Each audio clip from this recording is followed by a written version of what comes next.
Hello everyone, कैसे हैं आप सब। स्वागत है आप सभी का ह्यूमैनिटीज फिजिक्स के इस यूट्यूब चैनल पर। तो पिछले वीडियो के अंदर हमने क्लास 11 फिजिकल ज्योग्राफी का चैप्टर 2 का एक इम्पोर्टेंट टॉपिक डिस्कस किया जिसका नाम था origin of the earth. Origin of the earth के अंदर हमने अर्ली थ्योरीज पढ़ी। अर्ली थ्योरीज के अंदर हमने one of the important hypothesis पढ़ी जो कि थी नेबुलर हाइपोथेसिस। उसका इनिशियल आर्गुमेंट किसने दिया? इमानुएल कांट ने। फिर हमने देखा कि उसी आर्गुमेंट को रिवाइज करके लाप्लास ने एक थ्योरी दी जिसको नाम दिया नेबुलर हाइपोथेसिस। फिर उसके बाद ओटो श्मिड एंड कार्ल विजास्कर ने एक और हाइपोथेसिस दी, एक थ्योरी दी जिसका नाम था इंटरस्टेलर डस्ट हाइपोथेसिस। उसके अंदर हमने देखा कि उन्होंने इंटरस्टेलर डस्ट किसको कहा? जो यूनिवर्स के अंदर जो डस्ट और गैस के पार्टिकल्स से उसको इंटरस्टेलर डस्ट कहा। और उसके बाद हमने देखा कि उन्होंने कैसे बताया कि हमारे जो प्लैनेट्स है वो कैसे फॉर्म हुए। तो आज के इस वीडियो के अंदर हम मॉडर्न थ्योरीज पढ़ने वाले हैं और ये थ्योरी रिलेटेड है कैसे? ओरिजिन ऑफ द यूनिवर्स के रिलेटेड। इसके अंदर हम समझेंगे कि वो क्या एक्सप्लेन करती है। वो बताती है कि यूनिवर्स कैसे ओरिजिन हुआ हमारा। Without wasting the time let's start the video. तो सबसे पहले मॉडर्न थ्योरीज के अंदर हम पढ़ रहे हैं ओरिजिन ऑफ द यूनिवर्स। इसके अंदर जो मोस्ट पॉपुलर आर्गुमेंट है ओरिजिन ऑफ द यूनिवर्स से रिलेटेड, उसका क्या नाम है? वो कौन सी थ्योरी है? वो है बिग बैंग थ्योरी। अब ये बिग बैंग थ्योरी क्या एक्सप्लेन करती है? बिग बैंग थ्योरी ये एक्सप्लेन करती है कि जो इनिशियल टाइम था, प्रिमोर्डियल टाइम था, मतलब एक तरह से हम मान सकते हैं कि वेरी बिगनिंग, मतलब स्टार्टिंग ऑफ द टाइम अपन मान सकते हैं। तब एक सिंगुलर पॉइंट पर जो अपना पूरा यूनिवर्स था वो एक सिंगल पॉइंट में एग्जैक्ट, मतलब एक तरह से था, पूरा यूनिवर्स उसी के अंदर समाया हुआ था। वो एक सिंगल पॉइंट था जिसको हमने नाम दिया था सिंगुलरिटी। उस पॉइंट को हमने क्या नाम दिया था? सिंगुलरिटी। बिल्कुल ऐसे पॉइंट था। फिर लेटर इसके अंदर एक एक्सप्लोजन होता है। एक्सप्लोजन की वजह से ये एक्सपेंड करता है और एक्सपेंड करते जाता है और ये अब तक भी एक्सपेंड कर रहा है। फिर एक्सपेंशन की वजह से इसका टेम्परेचर डाउन होता है। डाउन होते होते फिर इस डाउन होते होते इसमें क्या है, टेम्परेचर डाउन होने की वजह से एटॉमिक मैटर्स फॉर्म होते हैं। एटॉमिक मैटर्स फॉर्म होते होते फिर हमारे पूरा यूनिवर्स फॉर्म होता है। फिर गैलेक्सीज बनती है, ये सभी। तो देखते हैं हम most popular argument regarding the origin of the universe, big bang theory. Big bang theory मैंने बताया कि इसके अंदर, अब मैंने आपको इंट्रोडक्शन दिया है कि इसके अंदर है क्या। फिर also known as expanding universe hypothesis. अब इसको एक्सपेंडिंग यूनिवर्स हाइपोथेसिस भी कहा जाता है। ये क्यों कहा जाता है? क्योंकि मैंने आपको बताया कि इस एक्सप्लोजन के बाद ये एक्सपेंड करता है, ये पॉइंट एक्सपेंड करता है। तो एक्सपेंड, और अभी भी एक्सपेंड कर रहा है, इसी एक्सपेंशन की वजह से इसको एक्सपेंडिंग यूनिवर्स हाइपोथेसिस भी कहा गया है। अब इसके अंदर डिफरेंट स्टेजेस है यूनिवर्स के डेवलपमेंट की। जो फर्स्ट स्टेज है, इससे पहले एक एग्जाम्पल दिया हुआ है एनसीईआरटी के अंदर, वो मैं आपको एक्सप्लेन करता हूँ। उस एग्जाम्पल में ये दिया हुआ है कि जो एक्सपेंशन है यूनिवर्स का वो एक एग्जाम्पल के थ्रू एक्सप्लेन करा गया है। कैसे? कि आपको एक बलून लेना है और उस बलून पे 2 पॉइंट्स बनाने हैं। अब जैसे जैसे इसको आप बलून को ब्लो करोगे तो ये क्या करेगा, ये पॉइंट्स के बीच में डिस्टेंस बढ़ती जाएगी। ऐसे ही हमारा यूनिवर्स भी एक्सपेंड हो रहा है। लेकिन इसमें एक फैक्ट यह है कि इस बलून के एक्सपेंशन के साथ ये पॉइंट्स भी एक्सपेंड होते जाएंगे। मतलब इन दोनों के बीच में डिस्टेंस तो एक्सपेंड हो ही रही है, लेकिन ये पॉइंट्स भी एक्सपेंड होंगे। लेकिन साइंटिस्ट ने ये बताया कि ये फैक्ट नहीं है कि जो यूनिवर्स में अंदर 2 गैलेक्सीज के बीच में स्पेस तो इंक्रीज होता जा रहा है पर गैलेक्सीज एक्सपेंड नहीं हो रही है। तो आपको ये ध्यान रखना है। तो ये पूरा बलून है वो अच्छे से एक्सप्लेन नहीं करता है, लेकिन हम पार्शियली इनकरेक्ट बोल सकते हैं इसको। लेकिन ये अच्छा एग्जाम्पल है एक्सपेंशन ऑफ यूनिवर्स को एक्सप्लेन करने का। तो जैसे मैंने आपको बताया कि डिफरेंट गैलेक्सीज के बीच में स्पेस इंक्रीज हो रहा है। अब ये जो शेप दिख रहा है ऐसा, ये गैलेक्सीज को डिनोट कर रहा है कि जैसे जैसे एक्सपेंशन होता जा रहा है इनके बीच में डिस्टेंस बढ़ता जा रहा है। तो हम स्टेजेस पढ़ते हैं यूनिवर्स के डेवलपमेंट की।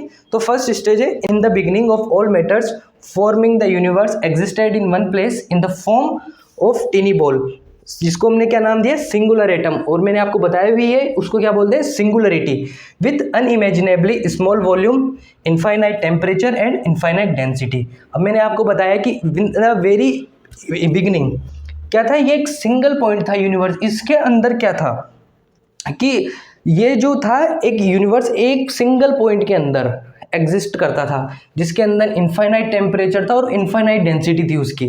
फिर होता क्या है? एट द बिग बैंग, अब एक बिग बैंग इवेंट होता है। बिग बैंग इवेंट का मतलब होता है कि इस पॉइंट के अंदर एक्सप्लोजन होता है, ये फूटता है। उसका रीज़न हमको नहीं पता कि क्या था।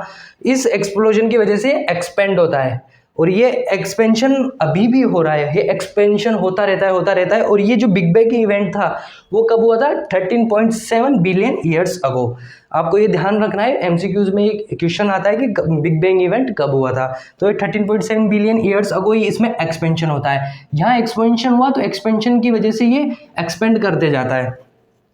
Initially rapid expansion, later it slowed. अब स्टार्टिंग में क्या होता है कि ये एक्सपेंशन बहुत तेजी से हो रहा था, मतलब इसकी स्पीड बहुत ज़्यादा थी एक्सपेंड करने की, लेकिन धीरे धीरे क्या हुआ, ये एक्सपेंशन स्लो होता गया। First atom form with in 3 minutes of expansion. अब इस एक्सपेंशन के 3 मिनट्स के अंदर ही फर्स्ट एटम फॉर्म हो गया। एटम फॉर्म हो गया तो उससे आपको पता है कोई एटम बना, एटम से मतलब अट्रैक्शन, डिफरेंट एटम से वो अट्रैक्ट करेंगे, एक पार्टिकल बनेगा। फिर ऐसे ऐसे जो हमारी गैलेक्सीज है वो फॉर्म हुई और इसके अंदर ये बताया गया कि first atom form with in 3 minutes of expansion.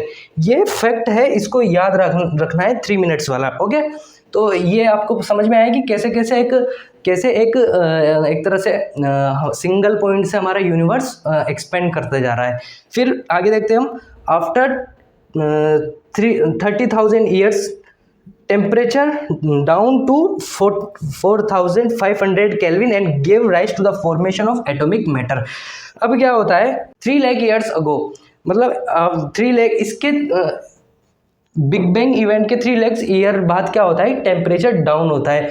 कितना डाउन हो जाता है? 4500 केल्विन के बराबर, इतना डाउन हो जाता है। इसके बाद क्या होता है, एटॉमिक मैटर है वो फॉर्म होने लगता है। एटॉमिक मैटर फॉर्म होगा तो क्या होगा, मैंने आपको बताया कि एटॉमिक मैटर फॉर्म होगा तो डिफरेंट प्लैनेट्स, स्टार्स वगैरह ये फॉर्म होंगे, मतलब एक तरह से स्टार्स फॉर्म होंगे। एटॉमिक मैटर फॉर्म हो रहा है तो क्या होगा कि गैलेक्सीज बनेंगी तो उसकी गैलेक्सीज के अंदर प्लैनेट्स भी होंगे। तो वही चीज़ है कि after 3 lakh years temperature down to 4500 kelvin and give rise to formation of atomic matter, universe become transparent. फिर एटॉमिक मैटर बनता है तो उसके बाद यूनिवर्स ट्रांसपेरेंट हो जाता है। ट्रांसपेरेंट हो गया, ट्रांसपेरेंट कैसे कि लाइट इजीली ट्रेवल कर सकती थी, उससे पहले क्या था वो ओपेक था। और उसके बाद एक होयल्स कॉन्सेप्ट ऑफ स्टेडी स्टेट भी दिया हुआ है एनसीईआरटी के अंदर, इसके बारे में दिया हुआ है। ये होयल्स कॉन्सेप्ट ऑफ स्टेडी स्टेट क्या था कि होयल्स के अकॉर्डिंग पूरा जो हमारा यूनिवर्स है वो स्टेडी स्टेट में था, मतलब इसकी कोई एंडिंग नहीं है, कोई स्टार्टिंग नहीं है, ये जैसा था वैसे ही है स्टार्टिंग से। और इसके अंदर कोई भी चेंजेस नहीं हो सकते इसकी डेंसिटी इसके अंदर।